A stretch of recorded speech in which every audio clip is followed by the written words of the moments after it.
ድሕሪ ኩናት ኢራን ሰራዊት ኣሜሪካ ወኒንዎ ዘሎ ኣጽዋት ዝነበሮ ብዝተዓጸፈ መልክዕ ጎዲሉ ከም ዘሎ ይግለጽ ኣብ ዘለወሉ ግዜ ብፍላይ ድማ ኣብ ሚሳኤላት ዓብይ ሕጽረት ኣጋጢሙ ምህላው ይግለጽ ኣብ ዘለወሉ እዋን ሚኒስትሪ ምክልኻል ኣሜሪካ ወይ ፔንታጎን ኩባንያታት ኣፍረይቲ ኣጽዋር ኣሜሪካ ምህርተን ክውስኻ ይደፍእ ምህላው ተገሊጹ። ሚኒስትሪ ምክልኻል ኣሜሪካ ብሰንኪ ኩናት ኢራን ዕቑር ኣጽዋር ኣሜሪካ ብምንካዩ ኩባንያታት ኣፍረይቲ ኣጽዋር እታ ሃገር ምህርተን ንምዕባይ ይደፍእ ከም ዘሎ ይዝግለጽ። ወሃቢ ቃል ፔንታጎን ሾን ፓርነል ሂብዎ ኣብ ዘሎ መግለጺ ክፍሊ ምክልኻል ኣሜሪካ ተዋጋእተና ወይ ሰራዊትና ዘድልዮም ኣጽዋር በቲ እቲ ስግኣት ዝጠልቦ ናህሪ ንምፍራይ ይሰርሕ ኣሎ ኢሉ። እቲ ወሃቢ ቃል እቲ ክፍሊ ምፍራይ ኣጽዋር ምህርቱ ይዕቢ ከም ዘሎ እኳ እንተገለጸ እዚ ሕጂ ተገይሩ ዘሎ ጻውዒት ምውሳኽ ምህርቲ ኣካል ናይቲ ቅድሚ ኩናት ኢራን ዝጀመረ ጻዕሪ ምዃኑ ተዛሪቦ። ምክትል ጸሓፊ ምክልኻል ኣሜሪካ ስቲቭ ፊንበርግ ብወገኑ ነተን ኩባንያታት ምህርቲ ኣገደስቲ ኣጽዋራት ብቁልጡፍ ዘረጋግጽ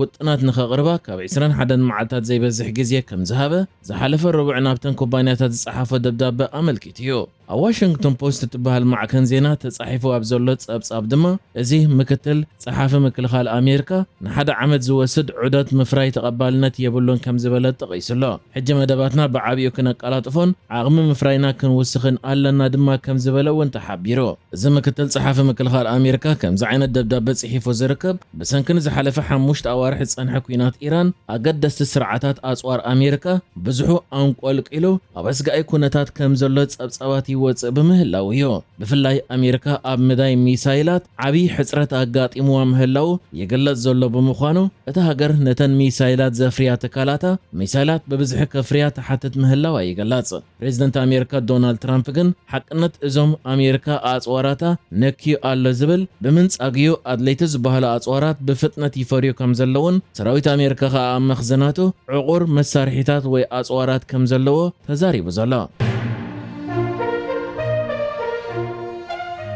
ኣብታ ንሱዳን ብወገን ሰማያዊ ኒል ምስ ኢትዮጵያ ኣብ ዘዳውብ ከባቢታት እትርከብ ሓይልታት ቁልጡፍ ደገፍ ሒዝዋ ድሕሪ ምጽናሕ ኣብዚ እዋን እዚ ሰራዊት ሱዳን ብዝፈጸሙ መጥቃዕቲ ሙሉእ ተቆጻጺርዋ ዘሎ ከተማ ኩርሙክ ብጃምላ ዝተቆተሉ ሰባት ዝተደፍንሉ ጋስታት ይርከብ ምህላው ተገሊጹ። ሓይልታት ቁልጡፍ ደገፍ ካብቲ ከባቢ ተሳዒሮም ድሕሪ ምውጽኦም ሰበስልጣን ናይቲ ከባቢ ገይሮሞ ድሕሪ ዘለዎ ምርመራታት ቆልዑን ኣንስትን ዝርከብዎም ከባቢ 25 ሲቪላውያን ተቐቲሎም ብሓባር ዝተቐብሩሉ ጋስታት ተረኺቡ ምህላው ዝገለጹ ኮይኖም እዚ ኣብ ኩርሙክ ተረኺቡ ዘሎ ጋስታት ድማ ምስቲ ኣብ ካርቱምን ኦንዱርማንን ሓይልታት ቁልጡፍ ደገፍ ተሳዒሮም ድሕሪ ምውጽኦም ተረኺቡ ዝነበረ ጋስታት ዝመሳሰል ምዃኑ ተገሊጹ። ኣብዚ እዋን ብሰራዊት ሱዳን ኮሚሽነር ኩርሙክ ኮይኑ ተመዚዙ ዘሎ ዓብደልዓጥ መሐመድ አልፋኪ ሂብዎ ኣብ ዘሎ መግለጺ ሰራዊት እቲ ሃገር ነቲ ከባቢ ድሕሪ ምቁጽጻሩ ኣብ ዝገበሮ ምርመራታትን ተፍቲሽን ኣብ ሰሜናዊ ምብራቕ ናይታ ከተማ ብርክት ዝበለ ጋስታት ከም ዝረኸበ ብፍላይ ድማ ኣብቲ ሓይልታት ቁልጡፍ ደገፍ ነቲ ከባቢ ተቆጻጺሩ ዝነበረሉ ግዜ መወንጨፊ ድሮናት ወይ መበገሲ ሰብ ኣልቦ ነፈርቲ ገይርዎ ዝነበረ ጀበል ፋንካት ወይ ጎቦ ፋንካት ዝበሃል ከባቢ ብርክት ዝበለ ሬሳታት ናይ ሰላማውያን ሰባት ዝሓዘ ጋስታት ከም ዝተረኸበ እዚ ኮሚሽነር ሓቢሩሎ። ከም ዝፍለጥ ብወገን ሱዳን ዘሎ ሓበሬታ ከም ዘነጽሮ ሓይልታት ቁልጡፍ ደገፍ ንከተማ ኩርሙክ ብናይ ኢትዮጵያ ወገን ቤንሻንጉል ጉሙዝ ተበጊሶም መጥቃዕቲ ድሕሪ ምግባሮም ኣብ ዝሓለፈ ወርሒ 3 ወይ መጋቢት 8 ተቆጻጺሮማ ዝነበሩ ኮይኖም ነቲ መጥቃዕቲ ከዓ ሓይልታት ቁልጡፍ ደገፍ ኣብ ጎንቲ ኣንጻር ሰራዊት ሱዳን ዝዋጋእ ዘሎን ምስ ሓይልታት ቁልጡፍ ደገፍ ተላፊኑ ዘሎን ብዓብደልዓዚዝ አልሕሉ ዝምራሕ SPLM ሰሜን ኮይኖም ዝፈጽሙ ክኸውን እንከሎ ንዝሓለፈ ኣዋርሒ ሒዞማ ድሕሪ ምጽናሕ ድማ ሰራዊት ሱዳን ነቲ ብወገን ኢትዮጵያ ዝመጽእ ዘሎ ሎጂስቲካዊ ቀረባት ንምብታኽ ብዝፈጸሙ መጥቃዕቲ ከዓ ኣብ ዝሓለፈ ወርሒ እዩ ነታ ከተማ ደጊሙ ዝተቆጻጸራ። ናይ ዓይኒ መሰኻኽር ነበርቲ ሂቦም ኣብ ዘለዎ ሓበሬታ ሓይልታት ቁልጡፍ ደገፍ ነታ ከተማ ተቆጻጺሮም ኣብ ዝነበሩሉ ግዜ ምስ ሰራዊት ሱዳን ተተሓባበሩ ኣለኹም ብምባል ብርክት ዝበሉ ሲቪላውያን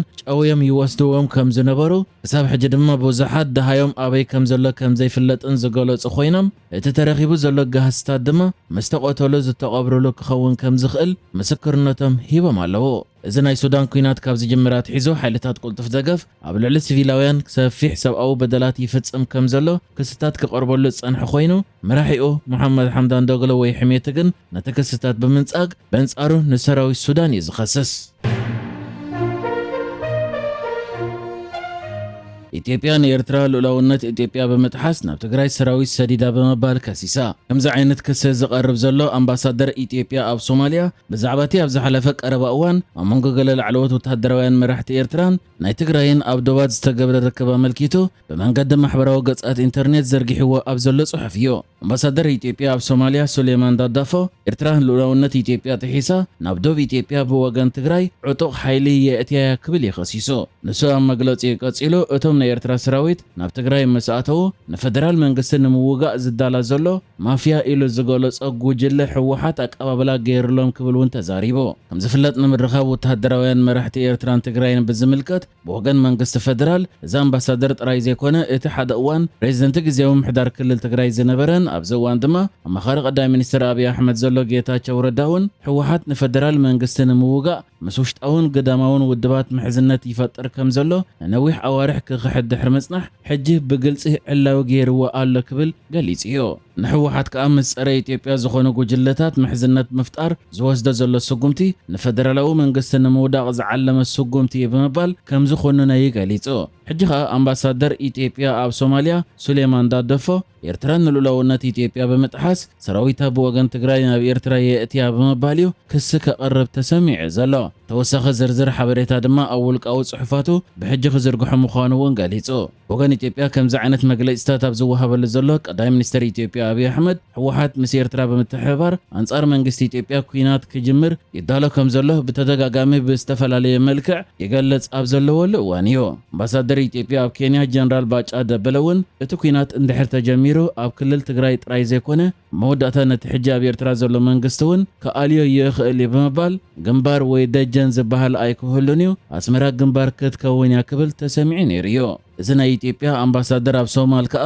ናይ ወጻኢ ዕጡቓት ሓይልታት ብዘይ ፍቓድ እታ ልኡላዊት ሃገር ነቲ ብኣህጉራዊ ሕጊ ኣፍልጦ ዘለዎ ዶባት ብምጥሓስ ናብቲ ሃገር ከኣቱ ኣይክእልን እዩ እዚ ከዓ ንኣህጉራዊ መትከላትን ሕግታትን ዝጥሕስ እዩ ብምባል እዚ ምግሃስ ልኡላውነት ኢትዮጵያ እዩ ከቢድ ዝኾነ ሕጋዊ ፖለቲካውን ፀጥታውን ሳዕቤናት ድማ ክህልዎ ኢሉ ንኢትዮጵያ ካብ መሰረት ኣህጉራዊ ሕግን ቻርተር ውድብ ሕብረት ሃገራትን ስጉምቲ ክትወስድ መሰል ይህባ እዩ ብምባል እውን ኤርትራ ከፈራርሕ ዝተሰምዐ ኮይኑ ወሲኹ ኢትዮጵያ ነብሰ ምክልኻል ንኽትፍጽም ናብዚ ኩናት እንተኣትያ ንኤርትራ ናይ መጥቃዕ ሕጋዊ መሰል ኣለዋ ክብል እውን ጽሒፉ እዩ ዝርከብ።